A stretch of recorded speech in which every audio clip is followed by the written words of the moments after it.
If you need any Xbox or PlayStation codes or any cheap PC games, use the referral link in the description. It will take you over to g2a.com. They already have a discount on most of their goods, and if you use the code CHES at checkout, you can get yourself an extra 3% off as well. Hey guys, how's it going? Ches back again and welcome to episode number 19 of the Wolfsburg career mode here on FIFA 16. We start with an away game in the Bundesliga against Hertha Berlin. We're obviously, as you can see on the table now, up there in 4th in the league. Still got a very good goal difference and goals conceded tally, and the goals scored tally is starting to creep up slightly quicker than it was previously as well. We've had some good results recently. We're scoring some goals as well, so hopefully that can continue. They're matching our formation here though, Hertha Berlin, a 4-2-3-1. They've got Salomon Kalou up top. Obviously any Chelsea fans out there will be well aware about Salomon Kalou and what he can offer in a striking position. Did score quite a few goals at Chelsea despite never really establishing himself as a starter, but we're playing the same formation. We've got Varinya, Hakan Çalhanoğlu and Andre Schürrle sat behind Brildold and Bolo at striker, but we're going to be having Hakan Çalhanoğlu having the free kick here rather than Ricardo Rodriguez. Çalhanoğlu has arguably the best free kick on the game, to be completely honest. 95 free kick accuracy, such a good free kick. Of course, if you remember from the game against Real Madrid in the Champions League earlier on this season, he scored an absolute cracker against them at the Bernabeu. But unfortunately, Brildold and Bolo hasn't yet found the target properly, or started to get himself into a goal-scoring vein of form since arriving from FC Basel. Obviously, you could see there, he was just as disappointed as I was at the fact that he wasn't able to hit the target there, but he's in the right place, having chances, which is definitely more than Max Kruse has been doing recently, and most notably as well, he's putting himself about on the pitch, as you can see here, closing down the opposition, grinding the ball out, getting it back. Luis Gustavo into Maximilian Arnold, and it's only a top save from Kraft that stops us from taking the lead in the 20th minute. They're playing about with the ball again here into Valentin Stocker, obviously former Basel teammate of Brildold and Bolo. Really strains ball back to him here, but he's going to have a decent shot that only flashes a few inches wide of that far post. So Hertha Berlin proving that they can cause us problems as well if we switch off at the back, but they need to not switch off at the back themselves. They're going to end up giving the ball away here. Heavy touch from the defender, and Bolo again winning it back, pressing from the front, plays in Çalhanoğlu, and this time we are able to take the lead 1-0 in front thanks to that goal after half an hour. We're just after the half-time break here, as you can see, in the 50th minute. They're on the attack. Behrens is coming down the right-hand side. Wasn't too sure which way he was going to go there. Ended up going all the way across the other side. Decent strike, but well held by Benaglio. Unfortunately, just a few moments after that, though, Luis Gustavo picked up an injury there. You can see him holding his ankle. He's going to be out for about 3 weeks or so, so we will be missing him for a couple of important games. You can see he just gets caught from behind and then flies in the air, then grabs that left ankle. Unfortunately, he's been in great form recently, and sadly, we're going to miss him for 2 or 3 weeks. So that will be a big miss for the upcoming games, but hopefully those that have been in the rotation spots, Joshua Guilavogui and obviously Maximilian Arnold and Corentin Tolisso, can step up to the plate and fill the void left by the big Brazilian. They had a very good free kick there, coming close to getting themselves an equaliser. You can see here we're in stoppage time at the end of the half, +1 supposedly added on. We're now into the 93rd minute of 1 added on, 3rd minute of 1 added on. Then Lustenberger dances in the box here, shows great agility, and then fires that into the near post as we head into the 4th of 1 minute added on. So annoyed that the referee didn't blow his whistle at any point in the build-up of that move.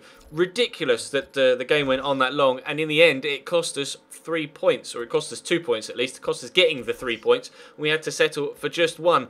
Simulating some training here though, and Iñaki Williams is actually going to go up a rating from 70. No, not Iñaki Williams. Iñaki Williams went up a rating earlier on. It's actually Nabil Fekir that goes up a rating here, 8 to 80 from 79. So there is some growth throughout the squad. I'm just getting a little bit mixed up with which player's doing the growth, because everybody has been growing really well in this series so far. You'll be able to see that from, of course, the squad report that we do at the end of the episode, because obviously it's a Monday. If you missed the Chelsea episode earlier, there was a squad report in that. So check the description, check the channel page for that Chelsea video, so you can stay up to date with everything that goes on in that series as well. But this is the second leg, obviously, of the round of 32 of the Europa League. We unfortunately got knocked out in the group stage.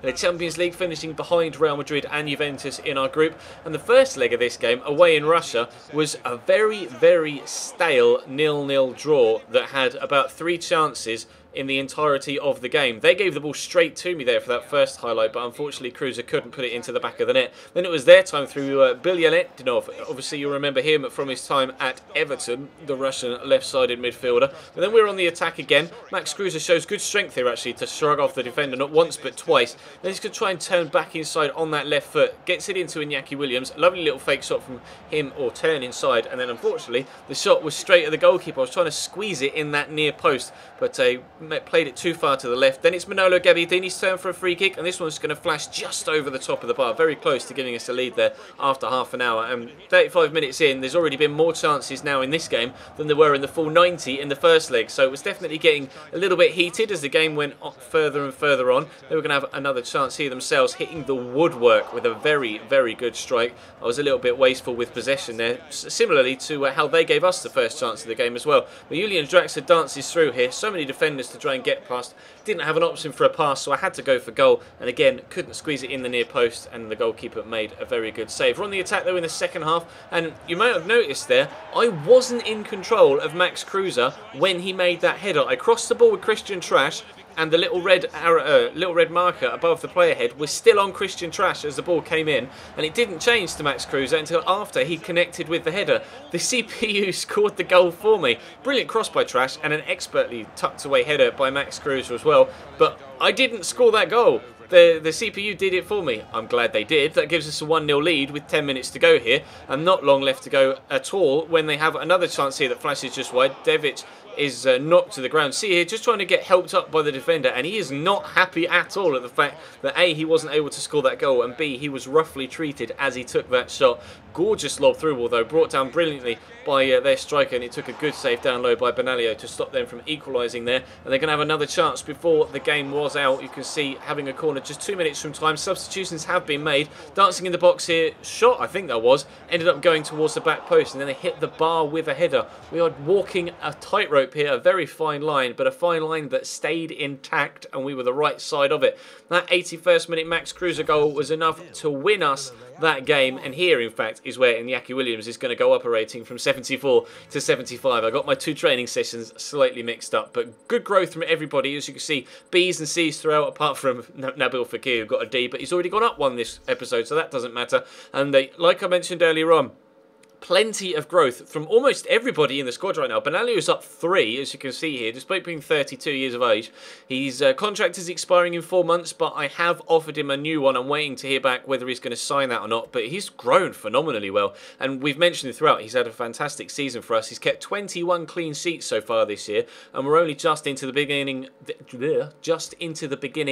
of February, etc. So really pleased with how Benaglio has been playing this season. You can see growth throughout the majority of the squad. A few players not growing, like Draxler and Cruiser. Would have preferred if Draxler had started to grow actually, but the majority of players are growing quite nicely. Manolo Gabbiadini up 2, Dinkmeyer not growing yet. Christian Trash obviously is 28 years old, so not expecting too much growth from him. Some of the youngsters are starting to grow though. Kelechi has grown up 2 since we brought him in on loan, and the majority of these younger players in their early 20s have gone up by 2 or 3, if not more. You can see Robin Konoka has gone up 2 as well. Luis Gustavo's out for 3 weeks, like we mentioned. Dante's up 2, still not been able to move him on, and he'll definitely get sold in the summer transfer window, because of course we're going to have John Matip joining us on a free, so he'll definitely be my starting centre-back alongside Nicolas Serla or alongside Naldo. Not decided what my starting partnership will be just yet, but here we are going to offer Diego Benaglio that contract, and hopefully he'll sign it to add an extra year to his deal. He is 32 years old, so we'll keep him for 1 more year